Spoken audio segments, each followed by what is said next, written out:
Welcome to the Student Leadership Conference. We are very excited to see you all and for the hard work of our speakers, the Office of Student Life and the Black Male Initiative Program, who have done all to come together for this conference. Casey Connolly will be our moderator for this morning. If you have any questions or comments during the session, please use the chat feature below. I would like to introduce one of our speakers, Jamie Lerner-Brecher. Jamie is a 27-year-old disability studies scholar. She graduated summa cum laude from Columbia University in 2019 with a bachelor's in American Studies. She is currently getting her master's in disability studies at the CUNY School of Professional Studies with a graduation date of May of this year. Jamie is the chair of the Disabilities and Access Coalition at SPS. She is a graduate representative on the CUNY University Student Senate. She serves as the co-chair of the Disabilities and Mental Health Committee and vice chair of the Academic Affairs Committee. She also sits on the CUNY Board of Trustees, Academic Policy, Programs, and Research Committee. Before attending CUNY SPS, Jamie worked for Reacting to the Past, specializing in innovative, student-centered college pedagogy. She helped organize over 20 conferences where hundreds of professors learned Reacting to the Past's pedagogy. Along with Professor Mark Carnes, the founder of Reacting to the Past, Jamie works as the lead author on a forthcoming book about mathematics in the 17th century England. Jamie identifies as disabled, having been diagnosed with multiple chronic illnesses as an adult. Welcome, Jamie.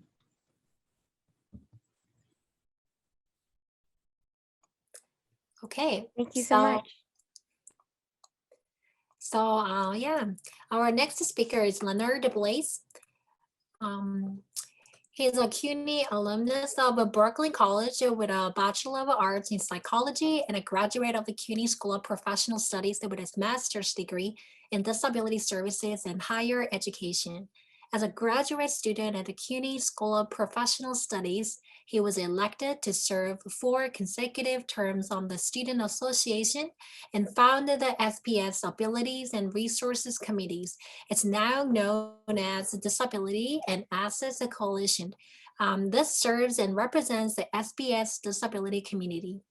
In addition, he has served consecutive terms as both the chairman for the CUNY Coalition for Students with Disabilities and the university-wide group that represents the more than 11,000 students with disabilities in CUNY, and as the vice chair of disability chairs for CUNY's University Student Senate, which is the student body that represents CUNY's more than 50,000 students simultaneously. Today, Leonard is a returning student to SPS, is pursuing an advanced certificate in disability studies. He serves as an executive vice chair for CCSD, which is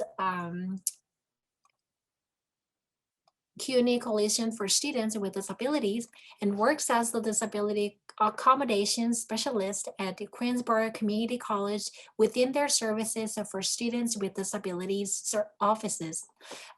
His motto in life is that while you may encounter defeat, you should never truly feel defeated. Thank you so much. And also, lastly, I'd like to introduce Amanda Rankishint. She's in her last semester in the Master of Science in Disability Services and Higher Education program at CUNY.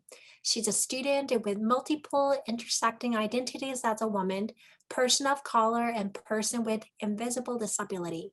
For 5 years, She has worked in accessibility services in higher education and now serves as a volunteer engagement coordinator in a nonprofit which focuses on supporting individuals with disabilities. She has a lived experience being a caregiver to her father who has a physical disability and is a major and advocate for disability justice, accessibility, and creating an inclusive world. So during this time, our speakers will discuss how they have created inclusive and welcoming spaces for disabled students, even when members have conflicted access needs.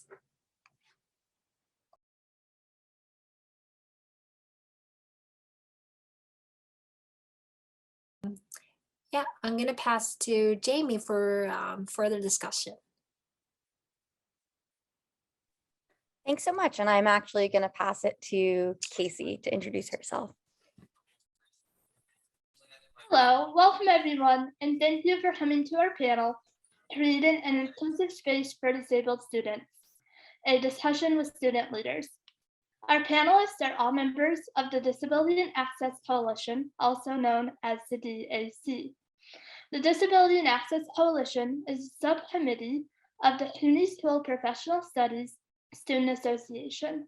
The DAC's mission is to prompt critical discussions and strategize around disability socio-political issues, build and maintain a campus that celebrates, advocates for, and models accessibility, inclusivity, equity, and diversity, and foster collaborations between disabled students or students with disabilities and those who are allies.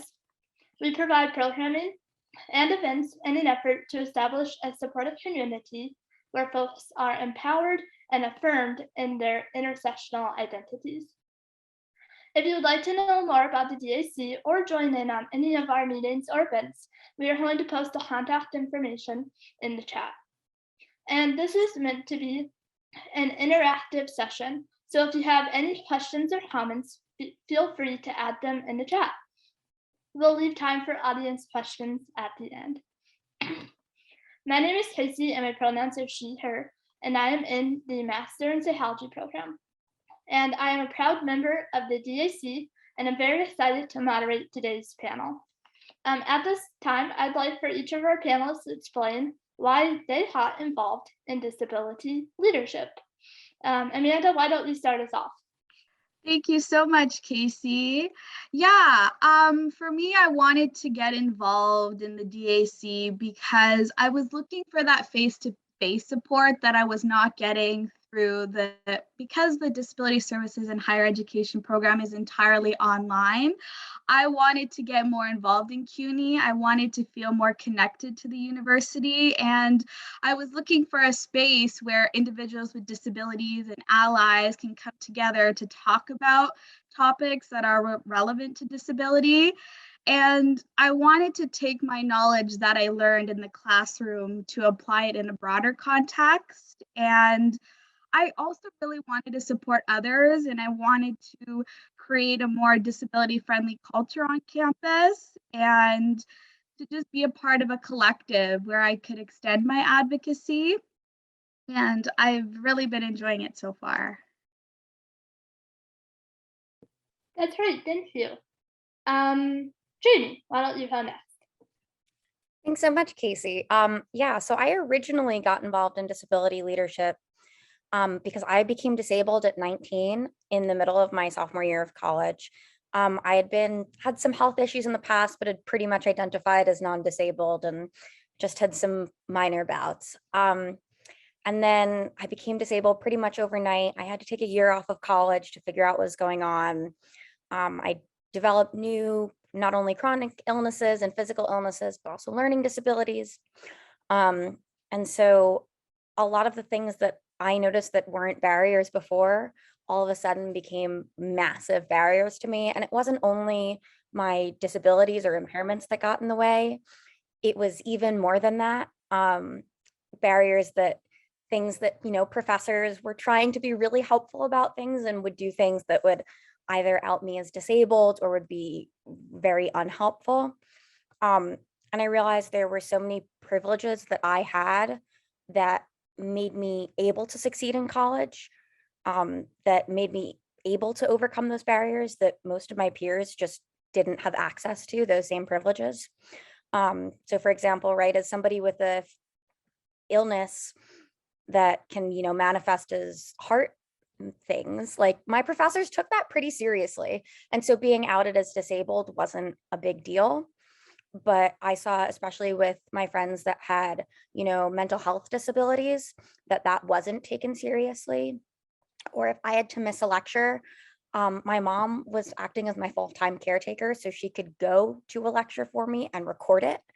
And that was just not possible for the vast majority of other people. So I wanted to use my privileges that I had to try to elevate the voices and statuses of other disabled people that weren't as privileged.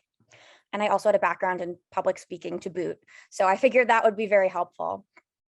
And then I got involved at CUNY and just started as the DAC as just a person in it, just a member, and just fell in love with it for all of the reasons that Amanda just said. She just articulated it absolutely perfectly, and just wanted to take a leadership role in it because it just epitomized everything that I loved about, disability studies and disability culture and other people as well. That's great. Thank you so much for sharing. Leonard? Thank you, Casey.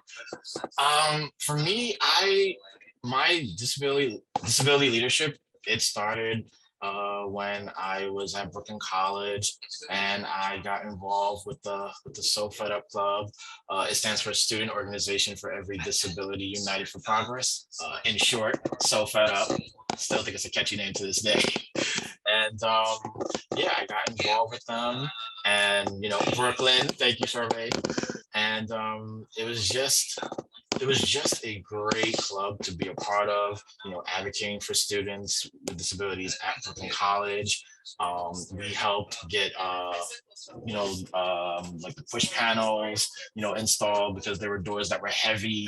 And, we acknowledged that there were students with disabilities who would have issues with those doors. So we were able to get those buttons installed.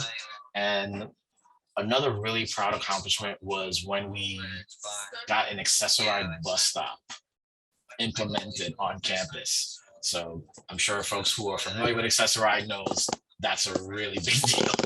So, it definitely started there.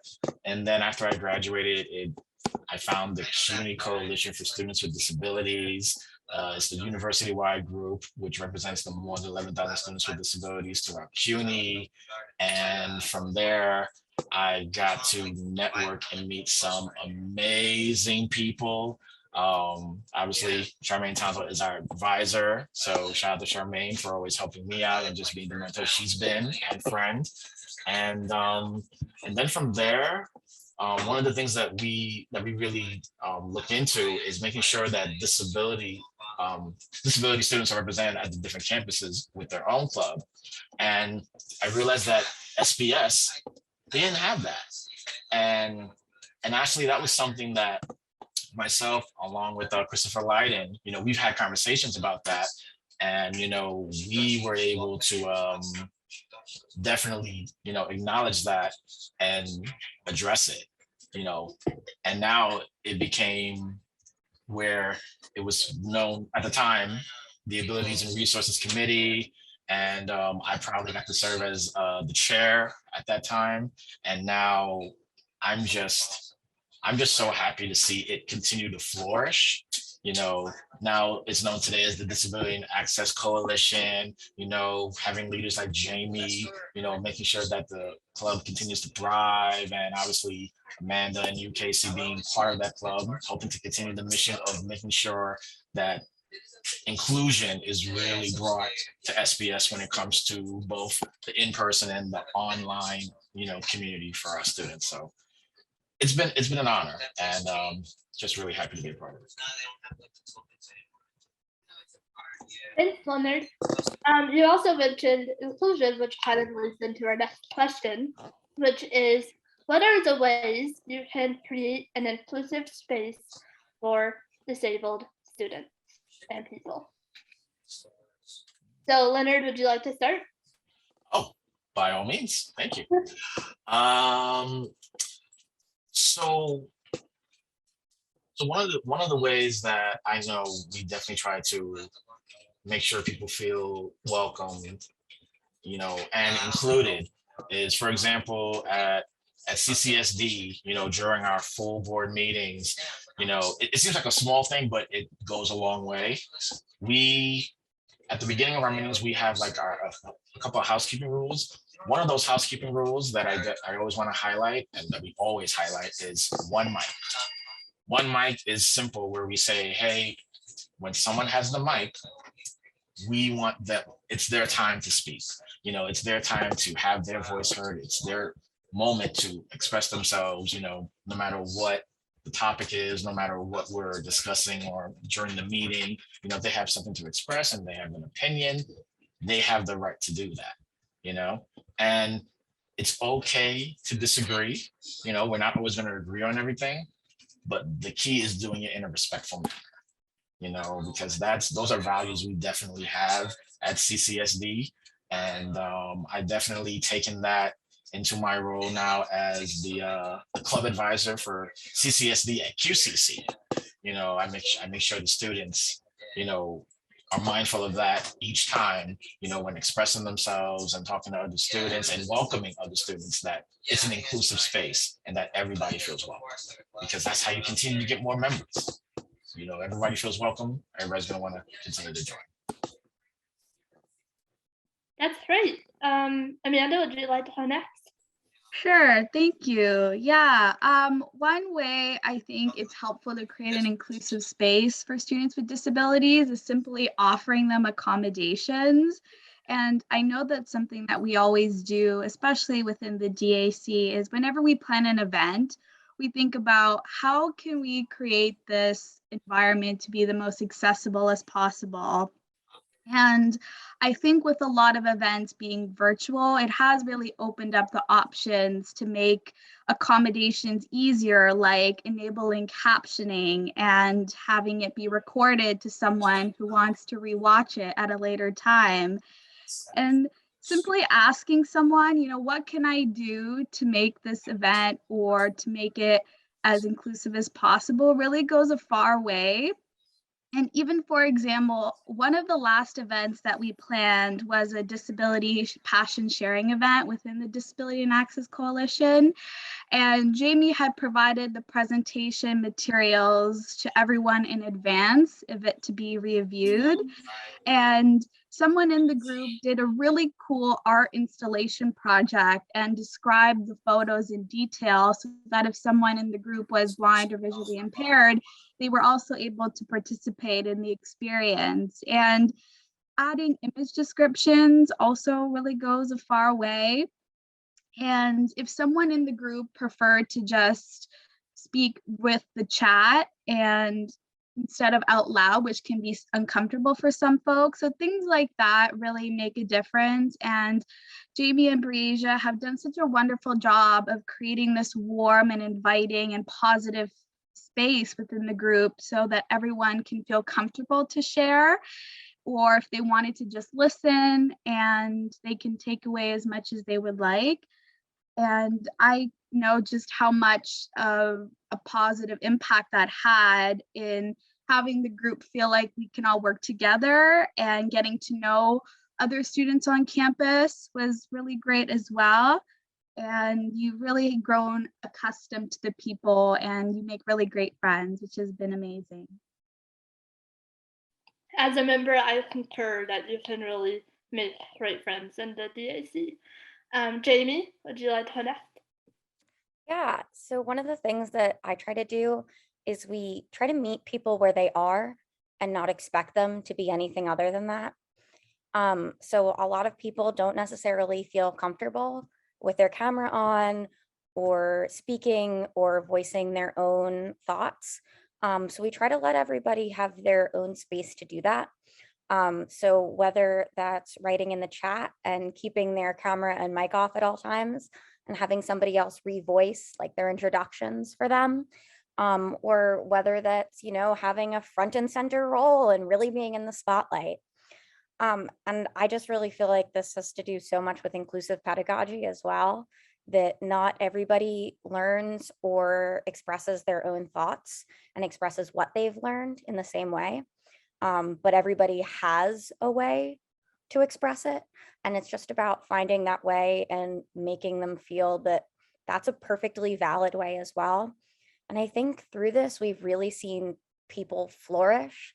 I mean, people that really didn't want to say anything at first, that always kept their camera off, that always kept their mic off.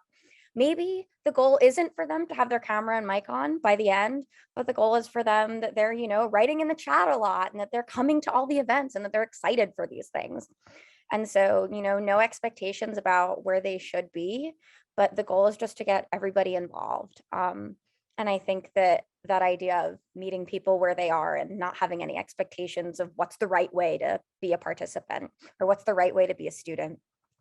And then I just want to add just, knowing our own limitations, right? Like as a white woman, there is only so much that I can speak to. I can speak to disability pretty well, and I can speak to being a woman pretty well, but that's kind of where that ends. And so I know that I've become friends with Jacqueline, who is one of the leaders at the Black Students Union. And so we've organized events with them. And so just, thinking about that intersectionality piece and just being aware of what I lack and what I'm not able to bring, and that our other members can bring that, or we can work with other people to do that and we can bring outside things. And so I think that's been a great part, and a great part of SPS as well, is that the clubs can really do things together and run things. So that's what I try to bring to it. Thank you so much for sharing.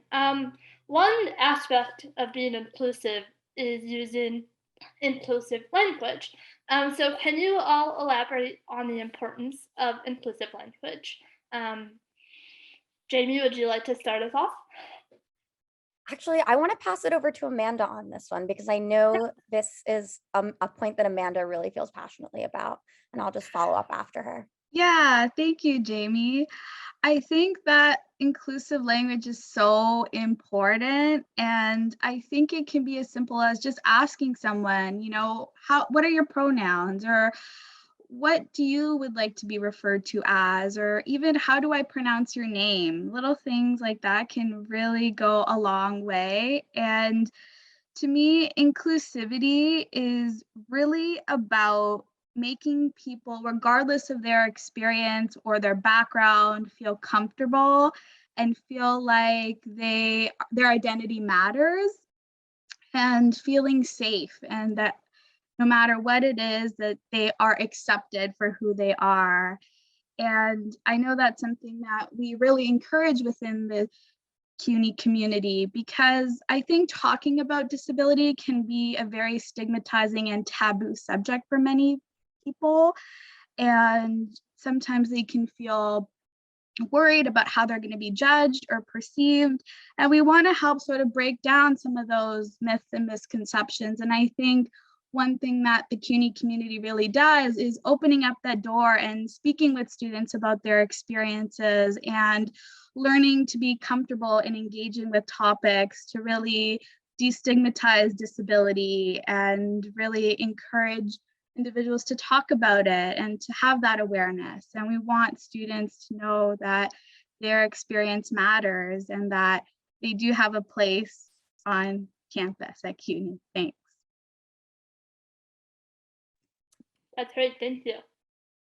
Thanks so much, Amanda. Yeah, so I also think that we've been really lucky in the DAC, and I think SPS in general, that people who have come into our club have really great intentions.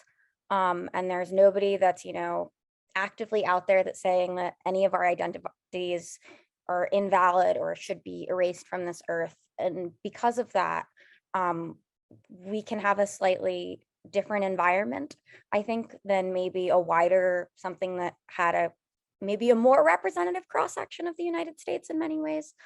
And so, language is always evolving, and disability language has been argued a lot over, even over the last 10 years. It's very different what you say and what you use. And so something that we like to do is, be on top of what is the preferred language for disabled people, but at the same time, when people make mistakes, which we all inevitably do. I do it all the time. Yes, and Canada. I'm sorry, America, I'll say the Americas maybe is a better representation of that, not just the United States. That we are on top of what are the preferred terms and things that are definitely not okay to say, but also realizing that we're all going to make mistakes, and that it's always evolving, and just coming into it, it's not being like, you can't say that, that's horrible, but being like, you know, that's something that people take offense to, and let's talk about why it's offensive, and let's talk about, you know, the history of that word or how it's evolved. And we've found, and this is something that I've taken from my predecessors, that, you know, they made a mistake at the beginning of last year with an event. They used the word self-advocacy, and self-advocacy in higher education is used very differently than self-advocacy among people with intellectual and developmental disabilities. And so they made a whole conversation around, let's talk about what self-advocacy means, and let's talk about why it's offensive to use it in certain contexts. And I took that as like, wow, not only are they owning up to a mistake that they made, but they've also turned this into a learning opportunity for everybody, and to really raise awareness of an issue that even a lot of people in the disability community aren't aware of. And so I've definitely tried to emulate that throughout my time as co-chair, and just making that a big part of it. So making sure that people are using the correct language, and language that is definitely not offensive, but in a way that isn't, you know, really calling people out or trying to say horrible things, because, you know, we all make mistakes. I mean, I did it half an hour right before this started. I was like, oh, I'm on mute. And rather, you know, mute has a really long history of a word, and saying, you know, maybe you can put me on mic instead. And so just thinking about things like that. And, you know, it's something that people don't think about a lot. So I think that we're trying to do it in a way that realizes that disability isn't talked about enough. And these are things that people tend to have good intentions on, especially in our group, but maybe don't know about. Thank you. Leonard? What they said. No, I'm just kidding. No, but all kidding aside, I genuinely agree with everything that they touched upon. I mean, for me, you know, language is very essential. You know, you always want to be respectful of others, and you never want to, you know, willingly, you know, offend anybody. For me, when it comes to, you know, the discussion between person first language or identity first language, I have, you know, growing up, I've been primarily you know, just accustomed to person first language. You know, anyone, you know, who's around me would usually address me like, hey, this is my friend Leonard, you know, well, Leonard's a person with a disability, you know, person first, right? So that's just what I've known, you know. I'm also aware of the identity first, you know, where you say my disabled friend or he is a disabled person.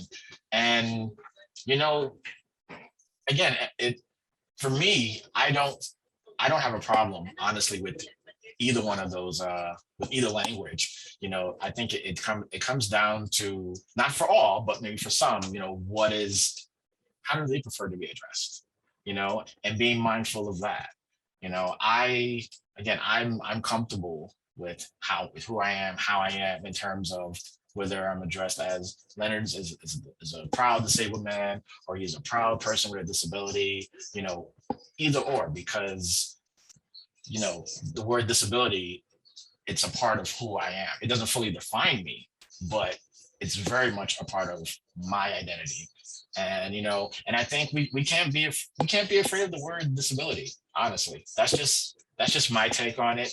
You know, especially being a part of CCSD and being among so many people who are proud and just embrace who they are, you know, no matter what their disability is. You know, Charmaine said in the chat, say the word. We had an event during Disability Awareness Month, which is April, the month we're in, you know, where we had a speaker who really encouraged and motivated and really had a whole talk about say the word disability and not being ashamed of it and not being, afraid to own it, to own your disability and to own who you are. And I think that's essential. That's a really important thing. I totally agree. Thank you all for sharing. So what types of challenges have you faced in your efforts to be inclusive? Amanda, would you like to start? Sure. Thank you, Casey. To be honest, I haven't really been faced with many challenges. I think the only thing that comes to mind is sometimes booking an ASL interpreter has to be done way in advance, and sometimes sourcing one can be a little bit tricky, especially if it's something that you haven't necessarily done before. I know in my experience, originally at my other institution, it was a little bit of learning and figuring out as I went on. And also sometimes finding a CART captioner can also be a little bit difficult just due to the time restraints and also the cost that it can take. But I know that CUNY has been very accommodating with that and always willing to help whenever those arrangements need to be made.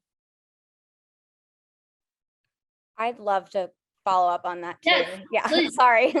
I think that SPS makes it really easy compared in those ways compared to other places, because they do provide it. So we don't need to take it out of our budget, because that would be the first thing that we would spend the money on, and we would probably spend our whole budget getting ASL interpreters. And we have CART live captioning for all of our meetings. And then most of our events will also have ASL, especially if someone requests it. But I do think sometimes there can be conflicting access needs. So something that works for somebody is difficult for another person. And I think that comes up a lot, especially if somebody has a speech disability and then somebody else, and they're trying to speak, and then somebody else has a hearing disability. And so they can't quite understand what the person's saying. And so just trying to be respectful of that and trying to do it in a way that's not offensive to anybody and doesn't make anybody feel like their needs are an issue or are anything that should be ashamed about or anything that needs to even be asked for. So I think we've had conversations about revoicing as well, and how to revoice in a respectful way that's not. And so for those of you that don't know, I'm sorry, revoicing is sometimes for people that have either speech disabilities or people that don't feel comfortable speaking.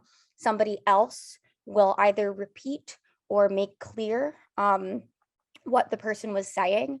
And so doing that and making sure that, our members that don't want to speak or that have speech disabilities don't feel like we're talking over them or don't feel like that we're trying to belittle them by repeating it, but just making it feel like that we're elevating and amplifying their voices so that more people can hear it.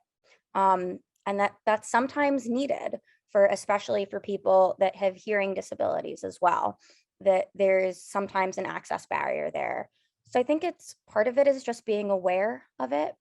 And if you do things multimodally, if you always have captions and you always have somebody speaking it, you're gonna cover most of your bases there. But again, that costs money.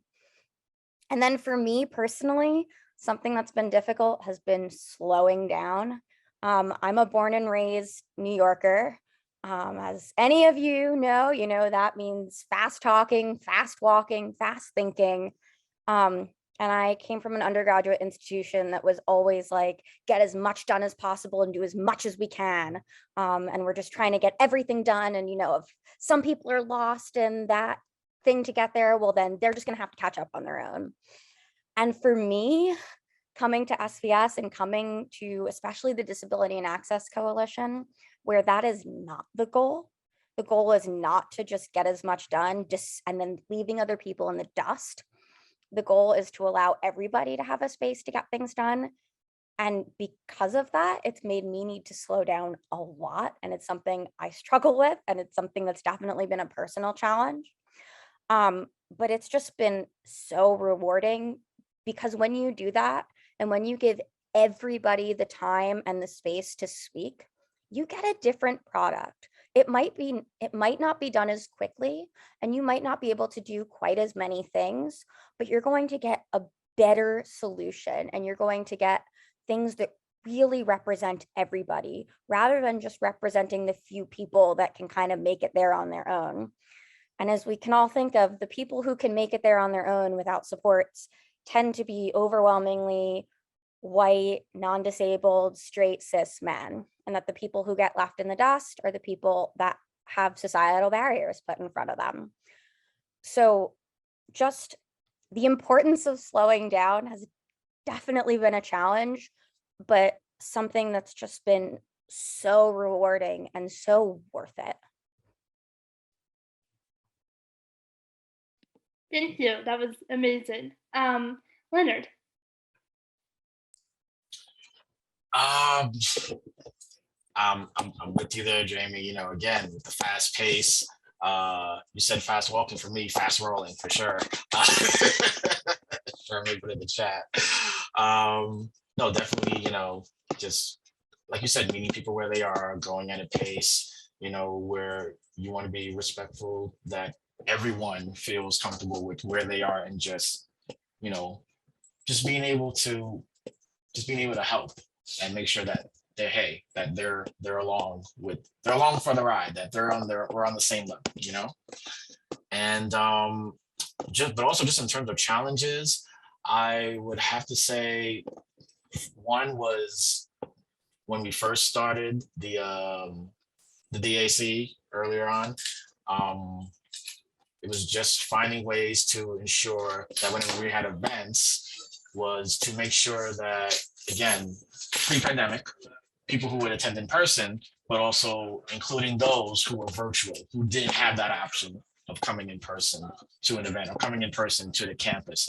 So just finding ways to make sure that they felt included as well, and making sure that they were a part of it, because they are very much a part of the SPS community. That's what SPS is known for. It's online education, it's online community. So we had to find ways. Like, it wasn't an if, we had to, and it was a challenge, but you know, they say teamwork makes the dream work. We found ways to make that happen, and definitely happy about that. And also just recruitment, you know, when it comes to any group, you know, you have to be able to recruit, you know, recruiting new members. I know someone who told me in a joking way, recruit or die. But the truth is, it's a fact, because if you don't recruit, the organization, your club, you know, it gets stagnant, you know, and before you know it, and yes, Charmaine, you meant it in a loving way. I wasn't gonna say it was you, but yes, that's really what it is about, that you want to continue to recruit and make sure that your organization continues to thrive. And again, the DAC is a great example of that, because again, we have terrific leaders who are continuing to make sure that this group thrives even after my time. And again, so happy to see that. So thank you to the three of you ladies, because the three of you have contributed to that. Thank you so much, Leonard. So we're going to do one more question, and then we're going to open it up to audience questions. So the third question is, can you talk about a time where you saw how impactful inclusion can be? Jamie, would you like to go first? Yeah, sure. So I just talked about revoicing, and I'd like to talk about that for a second again. So one of our members who has a speech disability, right? I was in the group last year, and it took a little while for me to understand what they were saying, but you know, throughout multiple meetings, after you talk to somebody and hear them enough, it becomes a lot more obvious. And I was in another meeting with that person this year outside of the DAC context, and it was actually with the dean of the school.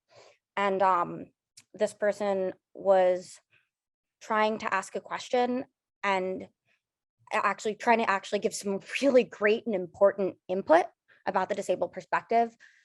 And it became clear to me that the dean didn't quite understand what they were saying. And so I could see, the person was getting a little frustrated.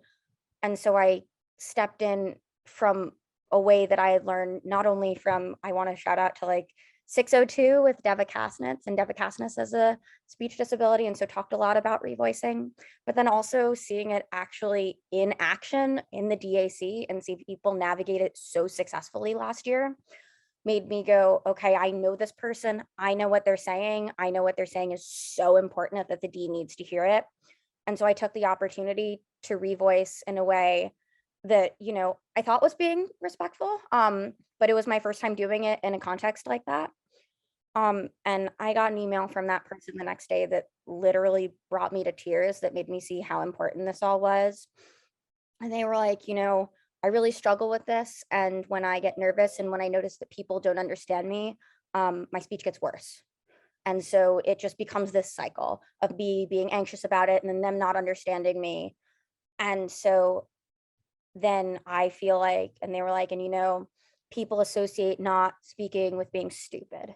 And that I just thought that the dean was sitting there and thinking I was so stupid. And that they were like, this is something I just felt back in that place again and again where people are just judging me for that. And they were like, so it meant so much to me that you stepped in and, gave my voice in a way that made me feel like I was empowered, that like you were there backing me up. It wasn't you speaking over me.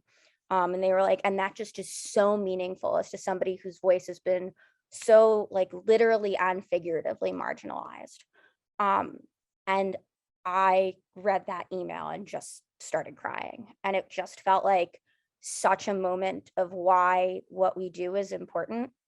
And that, like literally speaking for people who don't have that voice, figuratively, literally, whether it's because they can't speak in a way that everybody always understands all the time, or whether it's because barriers have been put in the way that society isn't letting them speak. And so just being a channel for that just showed to me how unbelievably important this work is. And just made me go, wow, this is really what I want to do, because the impact of it was me doing one small thing that wasn't difficult for me, was just so unbelievably impactful to somebody else. That's great. Thank you for sharing that story. Leonard, would you like to go next? Thank you. Thank you. Yeah, just seeing how impactful inclusion can be. I would definitely have to say, when the pandemic hit, and we had to then, when I say we, I'm talking about, for example, CCSD, when we had things that were always in person, we then had to switch everything to a virtual platform. We had to find ways to continue to keep our members engaged. And again, also have other people, make other members feel welcome, new potential members. And I feel really fortunate to say that we accomplished that, because since the beginning of the pandemic, and as you were talking, I was doing some scrolling because I was just looking up some numbers. We have actually had since 2020, since the start of the pandemic, 291 events, and attendees, we've had 11,506. And yes, that is very specific, because we have been keeping a spreadsheet and keeping track of all of these events and all of the amazing people who have showed up and attended our events, co-sponsored with us. And that's been wonderful to see, just being able to keep that level of engagement and involvement. And again, making sure our members continue to feel included, because especially during a really challenging time. And just also, I just want to also highlight, that because of, just the impact of feeling included, I definitely have to just want to talk about a friend of mine. His name is Junior. Jamie, you know who I'm talking about, from CCSD. He is an amazing, you know him too, actually. He's an amazing leader. He really is. He's come out of his show, because of, he took the time to really be a part of, to put himself out there. And he has just he's been amazing. He took over as chair after I finished, and he did amazing work. And not only that, we have now Lenine Jacob, who is someone else who has, again, the impact of inclusion, making them feel welcome, making them feel empowered. That's how powerful inclusion can be, because Lenine actually is now the top 100 influencers in higher education, along with Chancellor Matos Rodriguez and college presidents and elected officials across the New York State.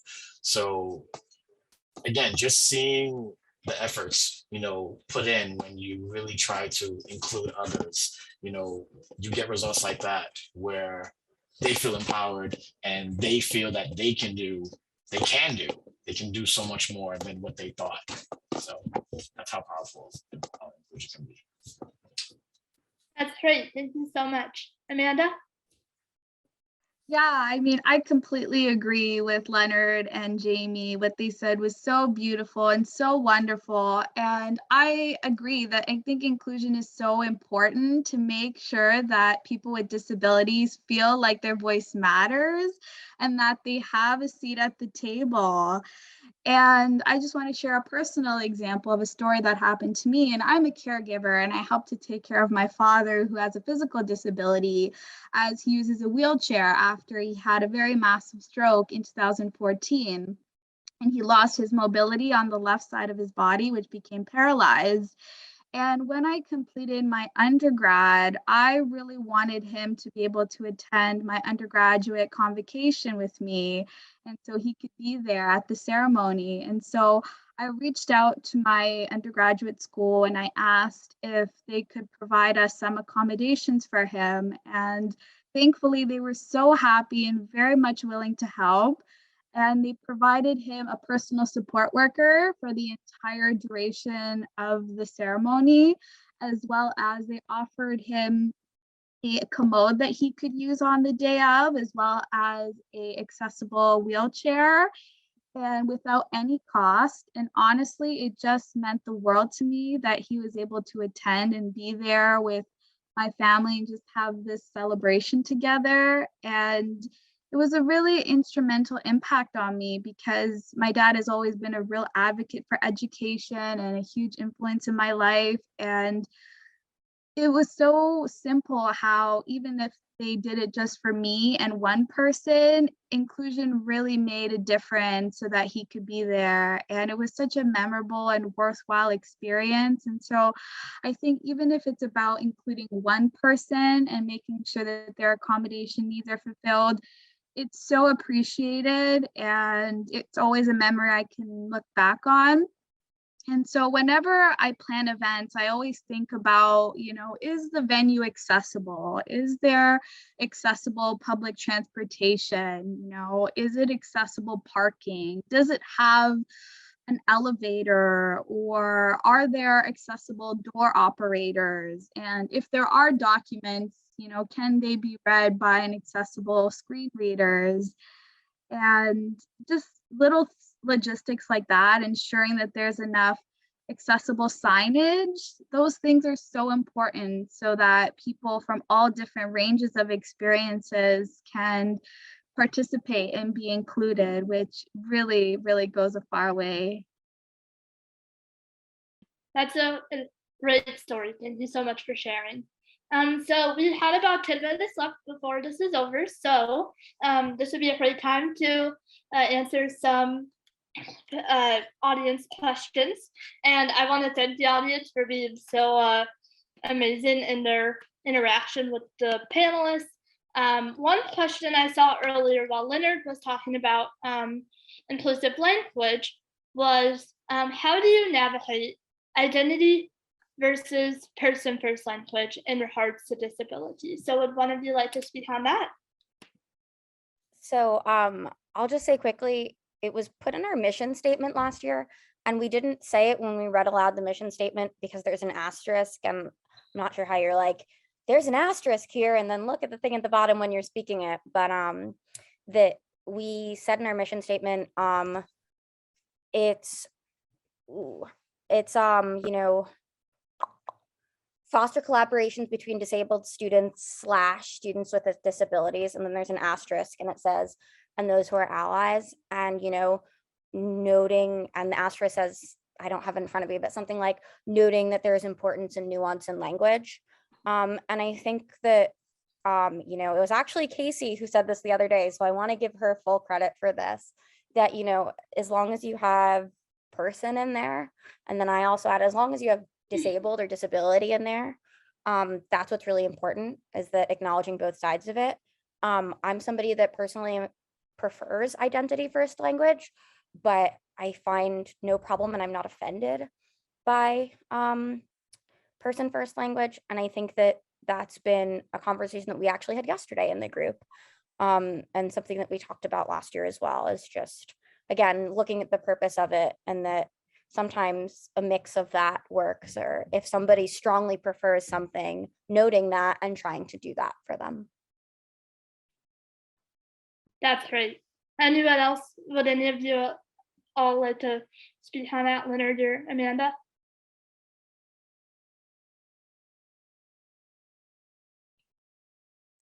All right. If not, that's fine. If not, that's fine.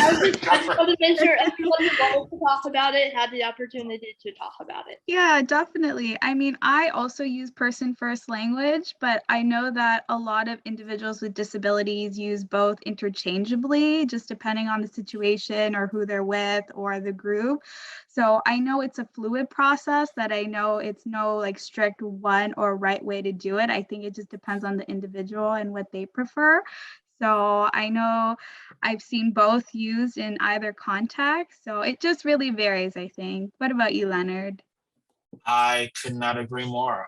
It's like I kind of mentioned earlier. I mean, growing up, I've been primarily used and just accustomed to person first language. But again, I in no way, shape, or form have any issue with identity first language whatsoever. You know, again, I think it comes down to the person.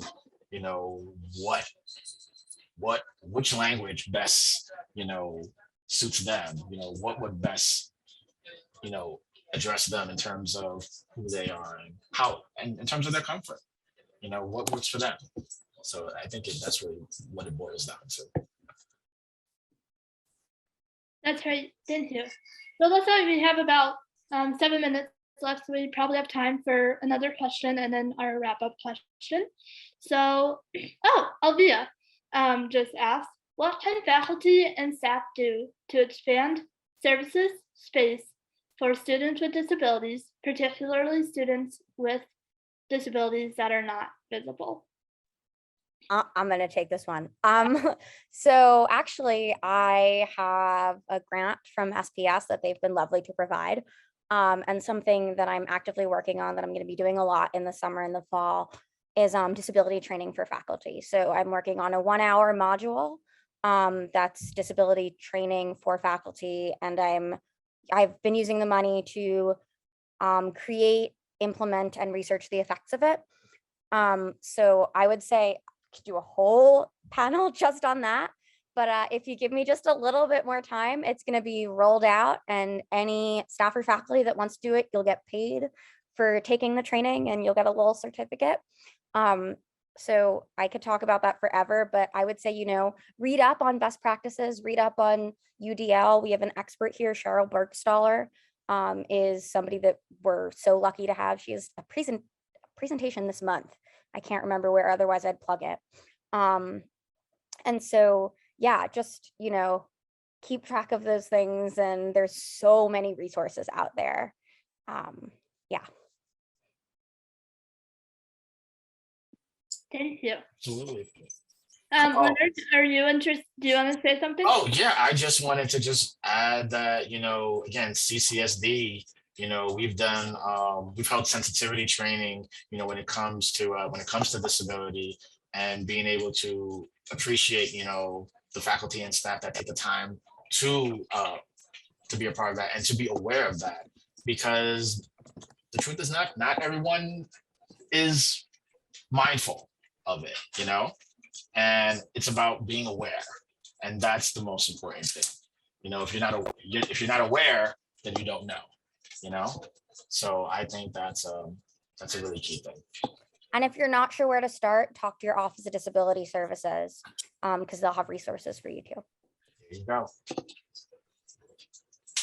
Okay, thank you. Amanda, do you have anything to add quickly about that? Yeah, definitely. Thank you. And I think Jamie has done such a wonderful job and has put so much time and effort in organizing, planning out training for faculty, which can really go a long way. And I think a lot of disability offices can expand their services to include more programming and events around topics around disability. So disability awareness and having just conversations with students and sort of opening up that dialogue and creating more spaces where students with disabilities can share and be open. And I think even having those events throughout the year can really bring together students in a unique way and can really expand the outreach. And so I think that would be a great first step. That's great. Thank you. And Tracy, I do see that you have your hand raised on Zoom. Would you like to ask a question or have a comment? Okay. Yes. Okay. So you can Thank unmute.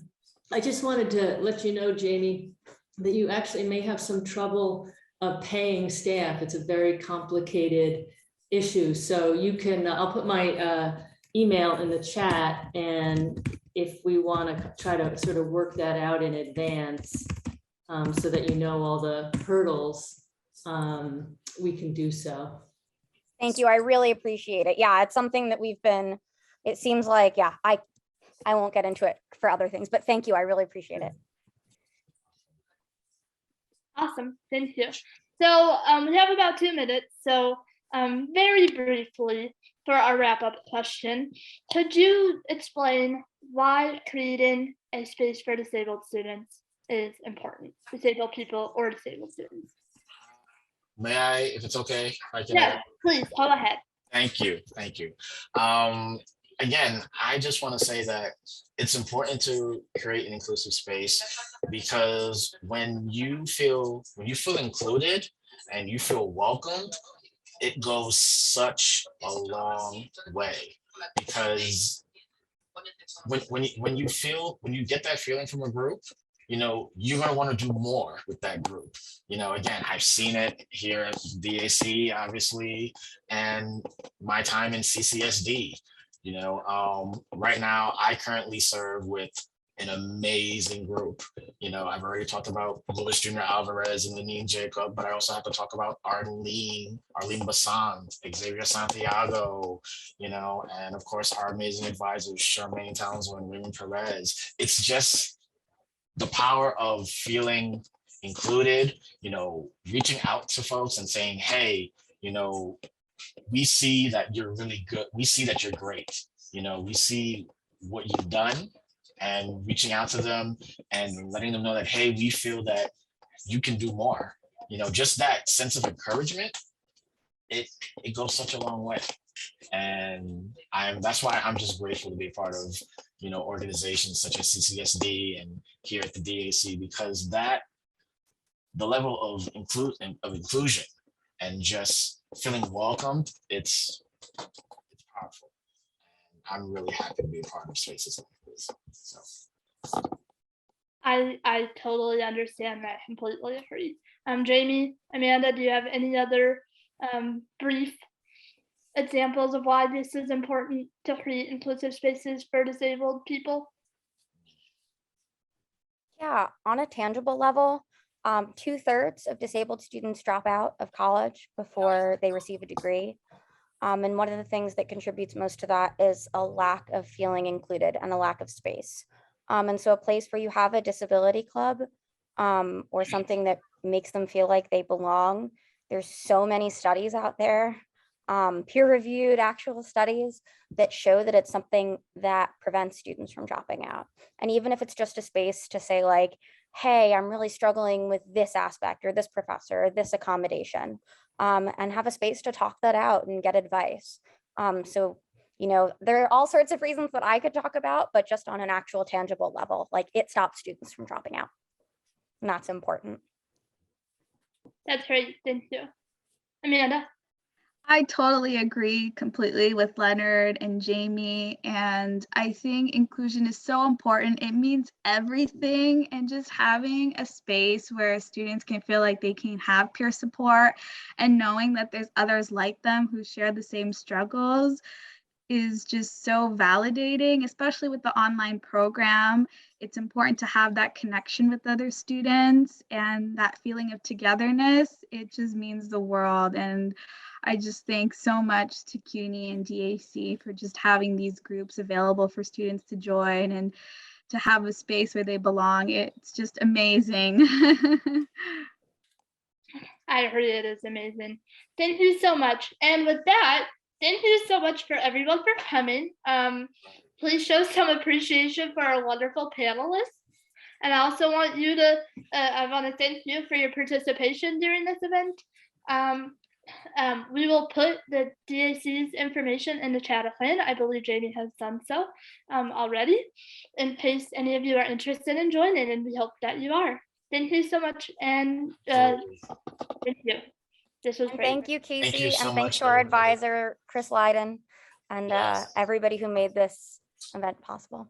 Yes, and again, just thank you to all of you who continue to, again, just continue to have the DAC thrive. You know, it's our members that really that make this the wonderful group that it is. And I also gotta give a shout out to Luis Gutierrez, because he too is also a part of this group and also has been an amazing part of CCSD. So just definitely have to shout him out too. And yeah, thank you everyone. It's a pleasure to be a part of this. Thank you, everybody, for being a part of this. Was awesome. Thank you, everybody.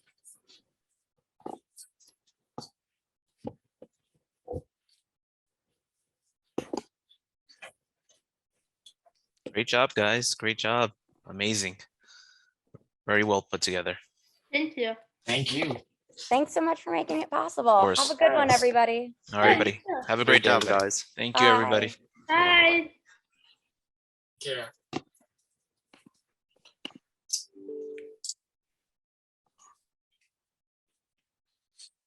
And thank you, Olivia, for everything. Thank you. Yep, for sure. Thanks for having me. Take care. Bye. Okay, guys. Yeah, Rule, are you going to be the one here tonight for No, Ryan will be doing Ryan? that one. Okay, Yes. got it. So he has the information already to him. All right. Yeah. All right. Thank you for everything, man. Right. Appreciate it. No problem, man. No, that's what we're here for, and it was a great presentation. Thank you. All right. Take care. Take care.